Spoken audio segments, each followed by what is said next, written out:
IS अधिकाऱ्याचा प्रश्न आहे महाराष्ट्रामध्ये. एक आयएस ऑफिसर आहेत पूजा खेडकर, त्यांचा विषय सध्या महाराष्ट्रात गाजतोय. त्यांनी ओबीसी मधून आयएस पद मिळवलेलं आहे, पण त्यांचं प्रीमियर मध्ये ते बसत नाही. आणि दुसरं फिजिकली हँडिकॅप म्हणून देखील त्यांनी मार्क वाढवून घेतले किंवा रँकिंग वाढवून घेतली आहे, पण त्यामध्ये पण त्या बसत नाही. काय तुमची प्रतिक्रिया? तुम्ही केंद्रीय मंत्री आहात, कारवाईची मागणी कराल याविषयी, किंवा कसं पाहता तुम्ही आरक्षणाचा दुरुपयोग केला जातो? काय काय नाव पूजा खेडेकर यांनी खोटी माहिती देऊन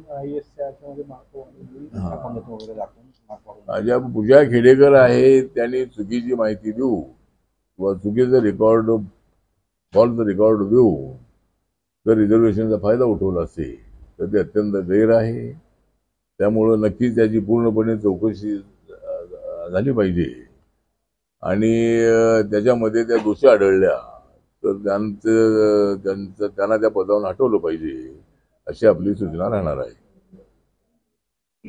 त्यांचे वडील 2024 ची निवडणूक त्यांच्या वडिलांनी, ते पण सदनी अधिकारी होते, त्यांनी दक्षिण नगर मधून लोकसभेची निवडणूक लढवली 2024 ची वंचितच्या पाठिंब्यावरती.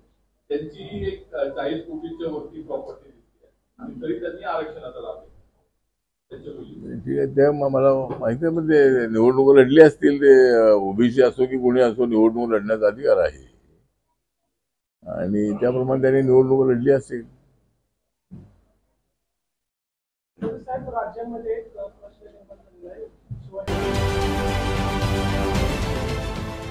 देश विदेशातील प्रत्येक घडामोडींचे लाईव्ह अपडेट मिळवण्यासाठी आता साम टीव्हीच्या सर्व सोशल मीडिया प्लॅटफॉर्मला लाईक, फॉलो आणि सबस्क्राईब करा. तसंच सर्व नोटिफिकेशनसाठी बेल आयकॉन प्रेस करायला विसरू नका.